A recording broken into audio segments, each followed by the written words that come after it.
There's a strange irony in the world that has puzzled psychologists, philosophers, and educators alike. Those who know the least are often the most confident. They walk into rooms certain they're the smartest, the most capable, the most right, while those with genuine expertise are often the ones second-guessing, hesitating, or remaining quiet. This phenomenon isn't new, but it was given a name in 1999. The Dunning-Kruger Effect, named after psychologists David Dunning and Justin Kruger, who conducted a now famous study at Cornell University. This cognitive bias is when people with low ability at a task overestimate their ability. In other words, people who are bad at something often don't realize they re-bad at it, and that ignorance fuels their misplaced confidence. It may sound comical on the surface, but the Dunning-Kruger effect has profound implications. It's not just a quirky psychological glitch. It shapes societies, influences politics, governs online discourse, and can even determine success or failure in one's personal and professional life. To understand why this happens, let's begin with something very human: the desire to matter. Everyone wants to believe they are competent, intelligent, and respected, but competence requires effort, learning, and often years of trial and error. It demands humility and reflection. Ignorance, on the other hand, is effortless. It gives us the illusion of simplicity, the comfort of certainty, and in the absence of self-awareness, that illusion is hard to break. People who are truly skilled in a subject often possess what's called metacognition, the ability to think about their own thinking. They can assess their limitations, question their conclusions, and revise their understanding when new information appears. But those lacking this ability tend to be blind to their own blind spots. They don't know what they don't know, and they don't know that they don't know it. This is why someone with minimal knowledge in a complex field might sound incredibly sure of themselves. They haven't yet reached the point where they understand how deep and nuanced the subject really is. Their map of the world is so simplified, so flat, that it appears easy to navigate. It's like watching someone who's never played chess before win a couple of games against beginners. They assume they're prodigies, but they haven't yet played against a master or studied the deeper strategies or lost 100 times and learned something from each loss. Their confidence is built not on experience, but on a lack of it. Dunning and Kruger demonstrated this through multiple studies. Participants were asked to complete logic, grammar, or humor tests, and then estimate how well they did. Those who scored in the bottom quartile consistently rated themselves as above average. Meanwhile, the top performers often underestimated their results, believing others had done just as well or better. In classrooms and lecture halls around the world, the Dunning-Kruger effect quietly shapes how students learn and mislearn. Teachers observe a striking pattern. The students who struggle most often seem the most confident about their understanding, while high achievers tend to worry that they still haven't mastered the subject. Struggling student might skip fundamental exercises or resist asking for help simply because they believe they've already mastered the basics. This mismatch of confidence and ability means that those who need guidance the most often don't recognize it. In effect, young learners can be trapped in a bubble of false confidence that undermines their own growth. Education researchers warn that, without careful intervention, such as formative assessment and immediate feedback, overconfidence can persist and derail learning. For example, students given prompt feedback quickly see the gap between what they think they know and what they actually do, whereas delayed feedback may let mistaken confidence take root for longer. In many workplaces, the pattern repeats itself. Managers routinely encounter employees who overestimate their readiness for new challenges. An enthusiastic novice programmer might volunteer to design a user interface, blissfully unaware that rigorous training in user experience design is needed. Within teams, the least knowledgeable person can end up speaking the loudest and longest, drowning out more experienced colleagues who remain modest. In fact, one consultant has observed that overconfident incompetents often climb the corporate ladder faster than quiet, capable performers because charisma and certainty masquerade as competence. The result can be toxic work environments.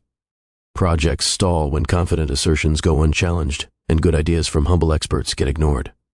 Researchers note that the Dunning-Kruger effect in business settings not only leads to costly mistakes but also discourages the very learning culture companies need. For example, teams where self-awareness is low see the least knowledgeable voices speak with the most certainty, impeding sound decision. Smart organizations counter this by building training programs that combine skill development with metacognitive practice. In other words, teaching employees not just how to do a task, but also how to judge their own skill accurately. Even leaders and managers are not immune. A CEO who overestimates his strategic insight may make bold moves without data. A hiring manager who underestimates candidates' abilities may promote the wrong person. The Decision Lab reports that Dunning-Kruger in leadership influences both self-perception and the assessment of others. Leaders who overrate their own insight can make poor decisions, while those who can see real talent in others might fail to delegate important tasks appropriately. These blind spots at the top ripple down. If bosses rarely say, "I don't know," or model lifelong learning, employees take their cue that certainty is the goal, rather than mastery. Online platforms reward confidence and simplicity over nuance and expertise. A viral post by a self-proclaimed expert often gets more attention than a careful analysis by a credentialed professional. As one commentator puts it, public discourse is increasingly driven more by confidence than credibility.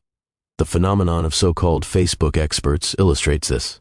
Anyone can share a medical tip, a historical theory, or an investment plan online, and if the tone is assertive enough, they'll earn likes and shares regardless of accuracy. Algorithms then magnify those bold but flawed claims by trapping us in echo chambers of similar voices. In such an environment, underestimating the Dunning-Kruger effect would be dangerous. It means false statements can spread unchecked simply because they sound sure. In short, the confidence of the uninformed often drowns out the quiet expertise of the informed. So, how can individuals avoid this trap of false confidence? It starts with learning to say, "I might be wrong." In fact, deep wisdom has long been associated with intellectual humility. The ancient philosopher Socrates famously claimed his only advantage over others was that he recognized his ignorance. Modern psychologists echo this insight. As one recent analysis notes, intellectual humility, acknowledging the limits of one's knowledge while retaining genuine confidence in what one does know, is essentially the antidote to the Dunning-Kruger effect. People who cultivate this humility tend to learn more from experience and update their understanding when confronted with new evidence. Economist Russ Roberts provides a modern illustration. After steadfastly defending a theory of the housing crisis, he later revised his view and admitted, "I became deeply aware of my ignorance. I've become more epistemologically humble." In other words, recognizing I don't really know everything unlocked a better grasp of reality. Building that humility is a practical process. Psychology research suggests it requires a growth mindset, the belief that abilities and knowledge can improve with effort. In a growth mindset frame, a wrong answer isn't failure but feedback. This contrasts with a fixed mindset, where people feel they must already be good at something or suffer embarrassment. As educators note, shifting from a fixed to a growth mindset helps people embrace learning and development rather than pretending they already have all the answers. Cultivating genuine curiosity is part of the recipe. Curious learners keep asking questions and seeking new perspectives, which in turn makes them more comfortable saying, "I don't know yet." They resist the premature closure of overconfident thinking, remaining willing to revise their views as they gain evidence. In practical terms, protecting oneself from false confidence means creating environments of honest feedback and reflection. Seek out mentors and role models who can show you what real expertise looks like. When you tackle a new subject, deliberately test your predictions against reality. For instance, before a presentation or project, write down what you expect the outcome to be, and later compare it to the actual result. This kind of self-testing over time gradually calibrates confidence. Embracing failure as a learning tool is also crucial. Postmortems on mistakes help you see exactly where you are wrong and what you've yet to master. In practice, learners who keep logs of their performance or predictions can hone their self-awareness, spotting patterns of overconfidence. Another powerful safeguard is perspective-taking.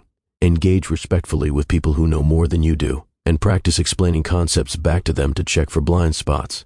If an expert's argument goes over your head, that's a clue to learn more rather than argue. In groups, intentionally give the microphone to quieter, more experienced voices and listen before speaking. Organizations that build feedback-rich cultures see their people keep better touch with reality. For example, workplaces that use 360-degree reviews or mentorship pairings help employees receive the kind of candid appraisal that corrects hidden misjudgments. Ultimately, the Dunning-Kruger effect isn't a sign of stupidity as much as a sign of normal human limits. Everyone starts as a beginner, unconscious incompetents, who truly don't know what they don't know. The journey to real expertise often means passing through a valley of despair when growing awareness of one's ignorance temporarily crushes confidence. But that very humility is what makes true learning possible.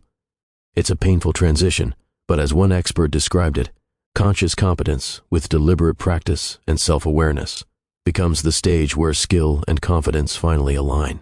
By persistently engaging in learning and reflection, People can emerge on the other side with both ability and appropriately calibrated confidence. In society at large, acknowledging this pattern of human bias can help us have more productive conversations. It means valuing humility in public debate and rewarding thoughtfulness over volume. When citizens and leaders learn to check their assumptions, we get better policies and stronger communities. One recent analysis even suggests that social media platforms could design nudges to encourage users to reconsider bold claims. For example, a pop-up asking, "Have you checked your facts?" essentially trying to make humility a social norm instead of an afterthought goal. Is a public culture where I might be wrong is seen as a sign of insight rather than weakness. Above all, building genuine intellectual humility is a lifelong project. It means keeping one eye on your knowledge and the other on its limits, and being ready to revise your self-assessment in light of new evidence. As decision scientists emphasize, self-awareness and metacognitive reflection are skills we can all practice by habitually asking ourselves, how do I know what I think I know? Or what would it take to change my mind? We gradually align our confidence with reality. This doesn't just protect us from the pitfalls of ignorance, it ultimately makes learning more satisfying. Paradoxically, the more we admit our uncertainty, the more there is to discover and the smarter we become in the process. This gap between perceived ability and actual ability is not only startling, it's dangerous. In positions of power, overconfident incompetence can lead to disastrous decisions. In everyday life, it can shut down meaningful conversations, breed arrogance, and fuel toxic environments where ignorance is celebrated, while thoughtfulness is mocked. You've likely seen it in action. The colleague who confidently spouts misinformation in meetings. The online commenter who insists they know the truth because they did their research when that research is a handful of poorly sourced blog posts. The friend who offers strong opinions on subjects they've barely studied yet dismisses the insights of professionals with decades of expertise. What's even more interesting is that the effect doesn't go away with intelligence alone. The smartest people in the room can still fall prey to it in unfamiliar domains. A brilliant physicist may misunderstand politics. A talented artist may misjudge economics.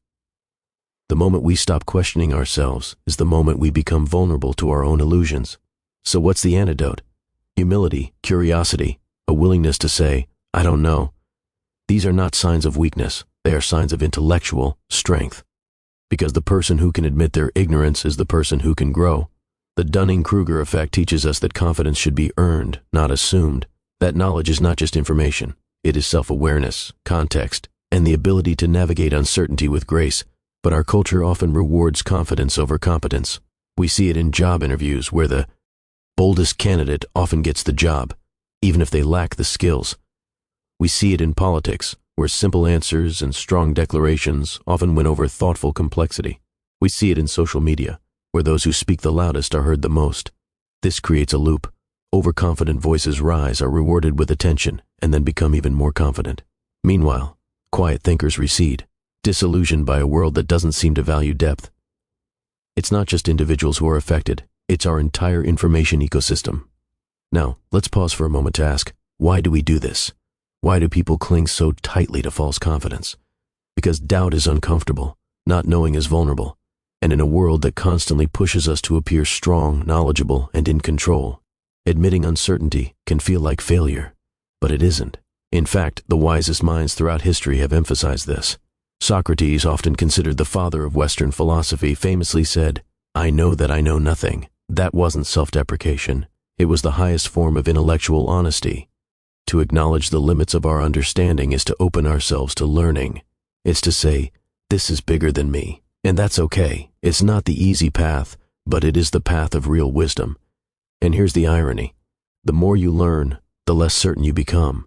Not because you're less intelligent, but because you begin to see how complex the world really is. You begin to realize how much more there is to know. That's why true experts often speak with nuance, caveats, and care. They don't deal in absolutes. They deal in probabilities, patterns, and possibilities. Contrast that with the overconfident novice who speaks in bold absolutes, who dismisses dissenting views, who sees questions as threats rather than opportunities. That's the Dunning-Kruger effect in full force. A mind so sure of itself that it forgets to look in the mirror. What's more, this effect can be contagious. Overconfidence can spread in groups, especially when collective doubt is viewed as weakness. People want to belong. They want to be seen as sure, decisive, capable. So, they mimic the behavior of the loudest voice in the room, and before long that room is filled with certainties built on